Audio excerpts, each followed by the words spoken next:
Depuis le 20 mai, nous n'avons plus revu Paul Biya. Le Paul Biya qui nous a été présenté le 20 mai était un homme complètement affaibli, perdu, fatigué. Et depuis 3 mois, nous ne l'avons vu nulle part. Il y a un sommet qui était prévu au Cameroun, un sommet des chefs de l'État de la zone Afrique centrale qui était prévu à Yaoundé. Compte tenu de l'état de santé de M. Biya, ce sommet, ô combien déterminant pour l'avenir de notre sous-région, a été reporté à une date ultérieure. C'est bien la preuve, c'est l'une des preuves, qui nous conforte dans l'idée que le président Biya n'est plus en capacité physique d'exercer le pouvoir. Nous ne l'avons vu nulle part. Vous avez peut-être remarqué que son épouse Chantal Biya a perdu sa belle-mère, c'est-à-dire sa mère, la femme de son père. Un moment très important pour la vie privée du président. Il n'a pas pu se rendre à cet événement parce que physiquement il n'est pas bien portant. Et donc on nous dit que c'est cet homme-là qui est en train de mobiliser les énergies au Cameroun pour représenter sa candidature pour diriger le Cameroun jusqu'en 2032. Je vous ai déjà dit, c'est une imposture, on ne va pas revenir sur tout ce qu'on a déjà dit jusqu'ici. Mais ce que les Camerounais doivent savoir désormais, c'est que Paul Biya lui-même est la victime expiatoire d'un gang à la solde des puissances étrangères.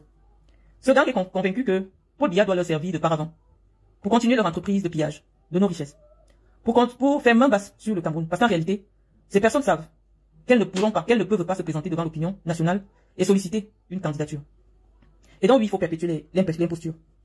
Mais ce qui est grave, c'est la nature ou alors le statut de ceux qui portent sur eux cette nouvelle candidature, parce que nous savons, sur le plan politique, que le responsable politique de la majorité présidentielle est le premier ministre chef du gouvernement. Nous ne l'avons entendu nulle part, nous ne le voyons pas, nous ne savons pas ce qu'il pense, John Bouté. On a comme l'impression qu'il y a 2 premiers ministres au Cameroun. Un qui a ses bureaux à Itoudi, un autre qui est au palais, comment vous appelez ce palais-là? John Bouté.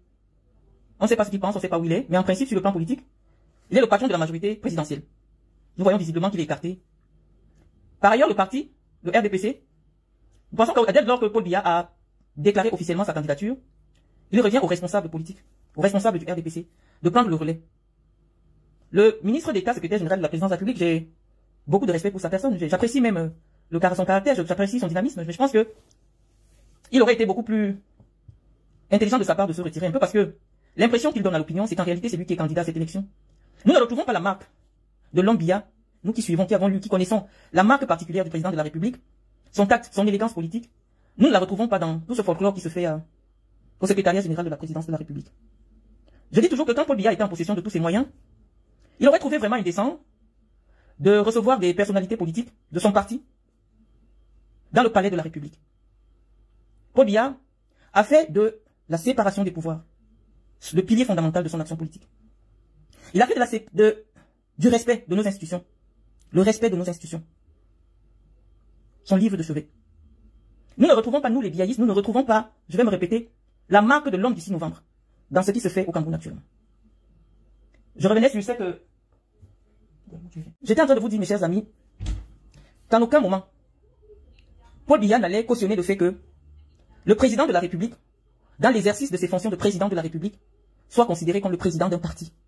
Et qu'il reçoive des militants de son parti au palais de la République. C'est ce que je vous ai dit tantôt. Nous nous arrêtons là parce que toutes les personnes qui ont été convoquées, on a bien deviné qu'elles sont membres du RDPC et les alliés du RDPC reçus à la présidence de la République pour recevoir la volonté ou alors la volonté du président de la République.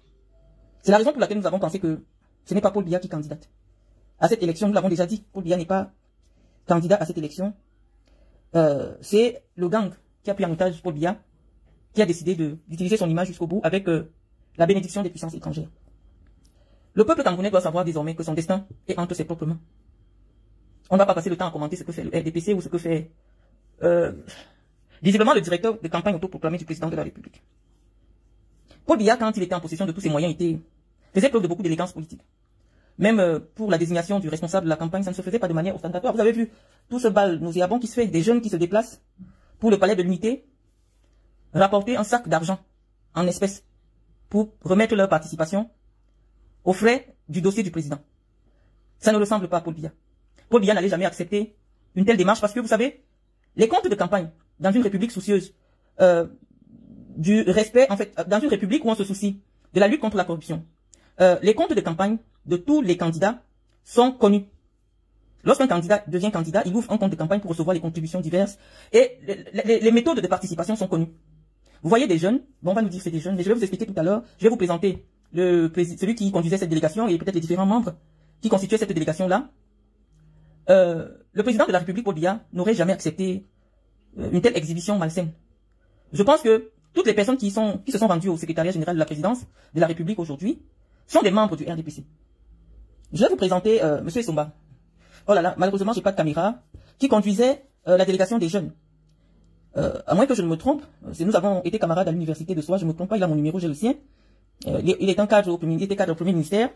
Il est le président national de l'OJRDPC. C'est-à-dire celui qui a conduit la délégation aujourd'hui. Celui qui a conduit la délégation du RDPC. Je ne lis pas vos commentaires, les amis. Donc ça ne sert à rien de venir vous insulter. Je disais que nous avons été camarades à l'université de Yaoundé 2. Monsieur Somba, c'est le président national de l'OJRDPC. Et donc je pense que en tant que président national de l'OJRDPC, il est parfaitement au courant du moyen par lequel le RDPC reçoit les contributions en ce qui concerne le financement de la candidature de son candidat. Et donc nous trouvons toute cette exhibition malsaine conclure cela pour prétexte pour nous faire comprendre qu'en réalité, c'est bien la preuve que Paul Biya est le candidat des jeunes. Voilà, Auguste Essomba. Non, il n'a pas 55 ans, parce que quand j'étais en deuxième année, bon, c'est vrai que ça n'explique rien, il était le représentant des étudiants, j'étais en deuxième année, il était en troisième année. Donc je ne pense pas je sais pas s'il ne peut pas avoir 55 ans. Il ne peut pas avoir 55 ans, Auguste Essomba. Nous avons fait la faculté de droit ensemble, donc je ne pense pas qu'il ait 55 ans. Donc je pense que c'est une exhibition malsaine qui vient encore, s'il fallait une preuve de plus, nous démontrer qu'en réalité, Paul Biya n'est pas au courant de tout ce qui se fait, en ce moment en son nom. Nous ne sommes même pas au courant, et nous ne sommes pas sûrs que Paul Biya se souvienne de la date des prochaines élections. Donc ça va être une campagne électorale très difficile parce que l'élection présidentielle est la rencontre d'un homme et d'un peuple. Cette élection va être particulière puisque le peuple n'aura pas l'occasion de rencontrer celui qui devra défendre son bilan et nous dire ce qu'il compte faire pour notre pays pour les 7 prochaines années, sachant que son état physique ne lui permet plus d'assurer ses fonctions actuelles de président de la République. Donc mes chers amis, je commence d'abord à parler pour le compte du RDPC parce que personnellement je n'ai pas démissionné du RDPC. Je fais partie de cette frange du RDPC qui pense que notre parti aurait pu présenter un autre candidat plus capé. Moi j'aurais soutenu volontiers la candidature de Ferdinand Gongo, par exemple, qui démontre tous les jours son leadership. Mais il a choisi de se ranger et de soutenir l'imposture. Donc mes chers amis, je voulais vous expliquer, vraiment je suis abasourdi par le fait qu'on présente Paul Biya comme un homme irresponsable.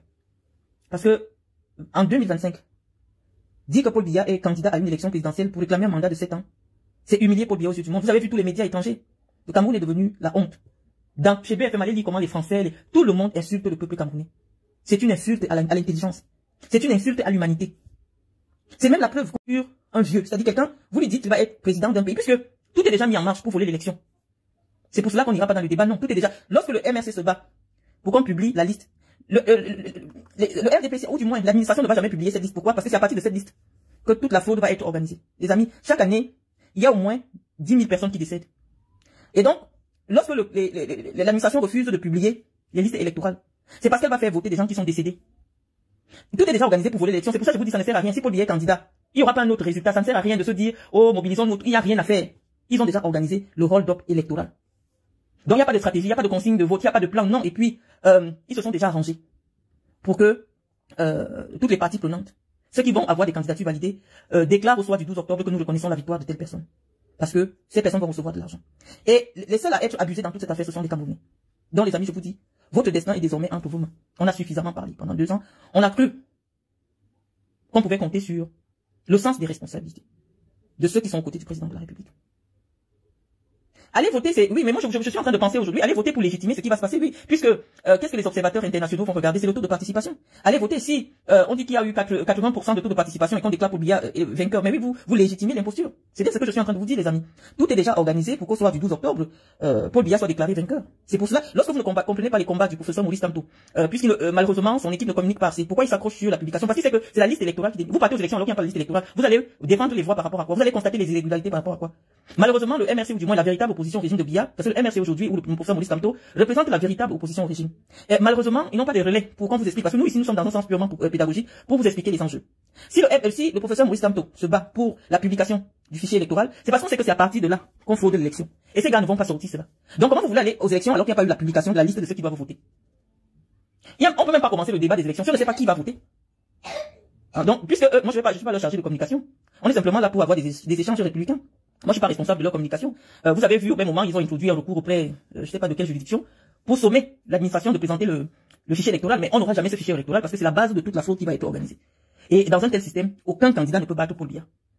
Parce que les responsables des unités administratives vont simplement se charger de bourrer les urnes. Donc il n'y aura pas élection. Voilà Lopez Max qui dit, c'était régional, oui, mais quand c'est à Bafoussam, tu n'as pas le temps d'aller vérifier ce qui se passe à machin. Donc, moi je suis en train de vous dire que, à l'heure actuelle, ce sont les Camerounais eux-mêmes qui doivent se battre pour leur libération. Vous ne pouvez rien attendre de ce qui va arriver le 12 octobre. Il n'y a rien de... Non, ils vont nous dire, Paul Biya a gagné l'élection. Et la participation massive des Camerounais à cette élection viendra seulement légitimer la forfaiture. À l'heure actuelle, la présidence de la République, ce n'est pas Paul Biya. Dès que Paul Biya est déjà candidat, il ne peut pas, je sais pas, c'est-à-dire que, je sais pas qui fait ça, je ne peux pas accuser le ministre Ngongo, je sais pas. Mais le RDPC devait avoir un compte pour recevoir le financement de son candidat. Moi, je comprends pas. C'est tellement grossier, c'est tellement gênant. Et nous, ça nous fait de la peine parce que tout ce bilan va être posé sur le président Biya. Je pense qu'il avait le temps de se retirer. Le pauvre, il n'est même pas conscient de ce qui se passe. Je vous dis que tant que vous ne voyez pas Paul Biya s'exprimer debout, agir, le 22 octobre, ou alors le 12 octobre, vous devez sanctionner ce qui se passe. Vous devez sanctionner. Ce monsieur n'est plus en capacité de quitter son lit. Que ce soit pour la vie publique, ou alors du moins la vie privée, il n'est plus en capacité. Il est fatigué. Il ne surveille même pas, parce que je sais qu'il n'aurait jamais cautionné la démarche qui est faite aujourd'hui au secrétariat général de la présidence de la République. Ils font des choses pour sauver la face. Oui, on appelle QT, vient faire la photo, on filme QT, on dit que oui. Non, c'est pas, non, à l'heure actuelle, les services de la présidence de la République n'ont rien à voir dans la campagne du président de la République. Les services de la présidence de la République ne sont en rien impliqués dans la campagne du candidat. Et ceux qui veulent aller en campagne, vous prenez d'abord, vous absentez de vos bureaux. Ça n'a pas de sens ce qui se passe. Et le président Biya n'a jamais agi comme ça. Il ne sait même pas qu'il est candidat. Je vous jure, les amis. Il n'est pas au courant de ce qui se passe. Donc vous irez voter pour qui? La coalition va être difficile. Moi, j'ai dit, je veux pas être la porte-parole de l'opposition. Je suis en train de dire que le système du scrutin camerounais n'est pas favorable à une multiplicité de candidatures. Dès qu'on vous a expliqué que le système de notre scrutin ne permet pas qu'il y ait plusieurs candidats, la pluralité des candidats existe dans les systèmes où il y a une élection à 2 tours. C'est-à-dire que vous partez d'abord. Et maintenant, vous voyez les résultats de tout un chacun. En fonction de ces résultats, vous faites des alliances. Mais l'élection du Cameroun, c'est une élection à un seul tour. C'est le 1 but sort. Vous n'avez pas le temps de voir qui est plus fort que qui. Parce que, actuellement, idéologiquement, le parti de Bello Bouba Magari ne peut pas faire alliance avec le MNC. Sur le plan des idées, sur le plan de la démarche politique, sur le plan des idées politiques, c'est deux structures bien différentes. Moïse Samson ne pourra pas parler de rupture avec le régime Biya si il est élu avec les voix de l'UNDP et du FNC. On saura que c'est la continuité de ce qui s'est passé avec Paul Biya. Donc il y a d'abord un problème idéologique. Et donc, la seule chose à faire à l'heure actuelle, qui devait se faire depuis longtemps, c'était d'avoir une structure qui permettait, je sais pas, dès lors qu'il y a 10-15 candidats, vous faites comment pour aller à l'élection? C'est pour cela qu'on vous dit que Paul Biya a mis un système au Cameroun qui ne permet pas à l'opposition d'arriver au pouvoir. L'opposition arrive au pouvoir dans des pays qui ont une élection à 2 tours. Là, l'opposition a le temps de se rassembler pour se mettre derrière un seul homme. Mais à l'heure actuelle, avec le 1 but sort que vous avez au Cameroun, il est impossible qu'on ait une lecture claire de ce qui peut se passer ce qu'on sait. Ce qu'on sait déjà, c'est que le parti État, RDPC, va voler l'élection. Donc il n'y a pas Mvonda Yolo dans l'affaire là. La seule personne qui voit le président à l'heure actuelle, c'est Mvonda Yolo. Quand j'ai vu le Sud arriver sans Mvonda Yolo, moi j'ai compris que l'affaire là, c'est le faux. Mvonda Yolo n'était pas là, parce que il est le seul qui peut aller dire que oui, le président a dit qu'il accepte d'être candidat. Moi, je n'ai pas vu Mvonda Yolo. Si vous avez vu Mvonda Yolo, venez nous mettre la photo. À l'heure actuelle, Mvonda Yolo est le seul qui voit Paul Biya. Mais il n'était pas présent. Les gens qui connaissent Paul Biya, comme Laurent Rissot, moi je les ai pas vus au secrétariat général de la présidence, parce qu'ils savent que l'homme n'agit pas comme ça. Biya ne fonctionne pas comme on est en train de voir là, comme ça. Paul Biya a toujours été respectueux des institutions étatiques. Donc, moi, le seul conseil que je dois vous donner à l'heure actuelle, au niveau des réseaux sociaux, parce que la communication, je vous l'ai dit, l'essentiel de la communication, vous avez vu, vous devez vous mobiliser pour faire disparaître toutes les pages Facebook qui font la propagande de l'imposture. Nous allons vous indiquer les pages Facebook que vous devez aller signaler massivement. Parce qu'on ne peut pas se moquer de la souffrance du peuple camerounais. Toutes les pages Facebook qui font la propagande de l'imposture doivent disparaître des réseaux sociaux. Ça, c'est la première étape de la réplique. Parce que lorsqu'on se moque de vous, vous devez réagir. On ne peut pas rester là. On reçoit, ce sont des bêtises. Ils font la propagande de cette bêtise-là. Donc nous pensons que la première étape de la réaction du peuple du changement, toutes les pages camerounaises de plus de 5000 abonnés, qui ne sensibilisent pas, ou alors qui passent le temps à divertir les Camerounais, ou alors à détourner les Camerounais. Parce que vous avez bien compris que ces gens, avant de préparer leur forfaiture, ont contacté tous les blogueurs pour endormir les Camerounais, pour détourner les Camerounais avec des histoires qui n'ont pas de sens. Les Camerounais ne sont pas mobilisés. J'ai vu quelqu'un, je ne sais pas si c'est Balsero le matin ou je ne sais pas qui nous faisait comprendre qu'en réalité, ils s'attendaient à ce qu'il y ait une réaction des Camerounais après la déclaration de cette imposture de Paul Biya. Il n'y a aucune réaction puisque les Camerounais, sur les réseaux sociaux, se recherchent le divertissement. Ce qui se passe pour leur pays, ça ne les intéresse pas. Vous savez, à un moment donné, il faut comprendre que les Camerounais ont compris l'instruction, l'école. Quand on fouettait encore l'école, les Camerounais ont besoin de fouet pour comprendre que l'heure est grave. Nous pensons que tous les blogueurs camerounais doivent être sensibilisés pour accompagner le peuple vers le changement qu'ils réclament, qu'ils méritent. Et donc tous les blogueurs camerounais, pendant cette période, parce que la campagne dure environ 3 mois, qui vont s'amuser à divertir les Camerounais amener les Camerounais. Non, allez signaler ces pages-là. Tous les pages qui font la propagande de Paul Biya, alors que Paul Biya n'est pas candidat, il n'a pas parlé au cas. Allez signaler pour ton identité, pour poser des actes sur des réseaux sociaux à ton nom. Vous avez le droit de signaler ces pages-là. Paul Biya n'est pas candidat, mes amis. Donc, mobilisez-vous. J'ai vu une autre page qu'on a créée, il paraît que c'est la page de la première dame du Cameroun. Laquelle page a mis la photo du secrétaire général de la présidence de la République, Ferdinand Gongor, avec un cœur, un emoji de cœur. C'est-à-dire, on va faire ce commentaire un autre jour. Parce que cette communication n'est pas digne de première dame. Je pense qu'il s'agit d'un faux compte ou d'une usurpation. Cette page aussi doit disparaître des réseaux sociaux. Ce sont les Ivoiriens qui ont la maîtrise de faire disparaître les pages qui ne servent à rien. Puisque les gens du régime le font aussi, avec les contestataires du régime. Quand vous êtes un contestataire du régime, ils font disparaître votre page. Donc, il faut vous inviter à aller signaler, à partir de maintenant, massivement, toutes les pages Facebook qui font la propagande de l'imposture. Le peuple camerounais doit arracher sa dignité. Ça commence par là. Il n'y a pas élection. On peut pas dire quelqu'un, lui-même, il ne se prononce pas, il ne dit rien, on ne le voit pas. Non, je pense que c'était une belle occasion pour Paul Biya de démontrer qu'il suit les dossiers, qu'il est présent dans un sommet international. Comment on peut renvoyer une rencontre entre des chefs d'État? On a vu les chefs d'État d'Afrique aller aux États-Unis rencontrer Donald Trump. Une réunion stratégique. Le Cameroun n'est pas présent. Paul Biya est où? Paul Biya est où? J'ai vu le secrétaire général, c'est vrai qu'il n'est pas très à l'aise dans les discours. Parce que c'est pas, je sais pas, il voulait s'exprimer au nom de Paul Biya, mais il n'a pas pu, il n'a pas su. On va même pas décrypter cela parce que c'est pas lui qui est candidat. Mais depuis quand Paul Biya agit de cette manière, on connaît la marque de l'homme. Il vous signaler seulement. Ils doivent d'abord disparaître des réseaux sociaux. Maintenant, la seconde étape, on va la dérouler. Mais sur les réseaux sociaux camerounais, cette imposture doit disparaître. Parce qu'apparemment, c'est les Camerounais des réseaux sociaux qui veulent le changement. Vous pouvez pas venir faire campagne. Ou alors vous pouvez pas venir inonder d'informations qui ne servent à rien à ceux qui se trouvent dans cet espace. Maintenant, je vais dire Guy Michel, voilà ce qui dérange avec vous, et c'est pour ça que je dis, Paul Biya a bien formaté les Camerounais. Tu viens m'attaquer, pourquoi? Je dis, tu viens me demander, est-ce que c'est déjà vu Paul Biya un deuil? Mais il n'y a pas longtemps, la femme de son petit frère est décédée, est-ce que vous ne l'avez pas vu au deuil? Il était suffisamment fatigué, mais il a pu se déplacer, est-ce que vous n'avez pas vu Paul Biya à l'enterrement, en cas? Vous êtes tellement inculte, parfois je me rends compte que, en fait, les Camerounais, c'est comme des crabes, en fait. C'est-à-dire, on ne devrait même pas dire, c'est comme des crabes. Parce qu'il y a l'un parmi vous, dès qu'il y a quelqu'un parmi vous qui essaye de porter la réflexion, au lieu d'écouter, vous devenez simplement jaloux de son aura. Comment tu peux venir me demander qu'est-ce que j'ai déjà vu Paul Biya un deuil? Que Paul Biya n'a jamais été un homme d'État. Tout son parcours dans l'administration camerounaise en tant que ministre, en tant que directeur de cabinet civil, secrétaire général, premier ministre, c'est pas un homme d'État. Qui parmi ces gens peut se prévaloir du parcours de Paul Biya? Il faut arrêter quand même à un moment donné. C'est pour ça qu'on dit que vous ne savez pas faire la politique. On peut ne pas être d'accord avec Paul Biya, mais personne ne peut contester la stature de l'homme. Et le dire n'est pas faire du tribalisme. Qui au Cameroun peut prétendre avoir le parcours politique de Paul Biya? Qui au Cameroun? Mais on dit qu'il n'est plus physiquement et intellectuellement présent. Et les faits viennent confirmer ce que nous pensons. Vous avez le droit de penser ce que vous voulez. Mais Paul Biya ne fait pas auto-nommer premier ministre du Cameroun. C'est grâce à Paul Biya qu'il y a eu des lois qui ont changé le paysage politique du Cameroun parce qu'il n'était pas obligé de demander par exemple en décembre 1990 qu'il y ait la liberté sur les associations. Il y a des choses que vous ne pouvez pas lui enlever. Mais on est en train de dire qu'à l'heure actuelle, la démarche qui est celle de ses proches collaborateurs et qui n'est même pas celle du RDP, c'est complètement gênant ce qui se passe actuellement. Paul Biya ne pouvait jamais réunir son parti dans les services de la présidence de la République. C'est une institution qui n'a rien à voir avec le parti. Donc moi je pense que les troubles faits qui rentrent dans nos directs pour essayer de nous dissiper, je vous ai dit, vous vous trompez en politique lorsque vous pensez que c'est, je veux dire, toute personne qui est opposée à la politique de Paul Biya doit forcément suivre un certain individu. Non. Vous vous trompez. Vous vous trompez. Nous sommes en train de dire que notre démarche est une démarche citoyenne. Nous disons que Paul Biya ne s'est jamais prononcé pour dire qu'il est candidat. Que les choses des réseaux sociaux, là, la candidature par population doit disparaître des réseaux sociaux. C'est ce que nous disons. Je ne vais pas rentrer dans... Le peuple est sorti dans les années 90 pour arracher sa liberté. Oui, le peuple a arraché sa liberté, mais Paul Biya est toujours au pouvoir. Paul Biya est toujours au pouvoir, 35 ans plus tard. Ça veut dire que oui, le peuple doit savoir que le changement vient de lui, pas de l'élite politique. Le peuple s'est mobilisé dans les années 90 avec les villes mortes. Ça a été un plat de fer entre l'État et le peuple. Et donc, en 2025, c'est le peuple qui doit arracher sa liberté. C'est bien ce que je dis. N'attendez rien de ce qui peut sortir des urnes.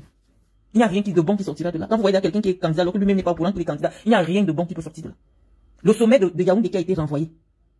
Il n'est ni présent dans sa vie privée, ni présent dans sa vie publique. Paul Biya est où? Et vous dites élection dans 3 mois. Paul Biya est où? On ne l'a vu ni dans la vie publique, il n'a reçu personne. Il n'est en campagne nulle part, il n'a fait aucune déclaration aux médias nationaux. Il ne s'est pas exprimé nulle part. Et on dit qu'il est candidat, il est candidat comment? Donc, vous devez comprendre que ça va être un gang de bandits à col blanc contre le peuple. Un gang de bandits qui a pris le président en otage. Et nous disons que cette lutte acharnée doit se faire étape par étape. Nous n'avons pas les mêmes moyens que la machine qui s'est mise en branle pour faire le hold-up.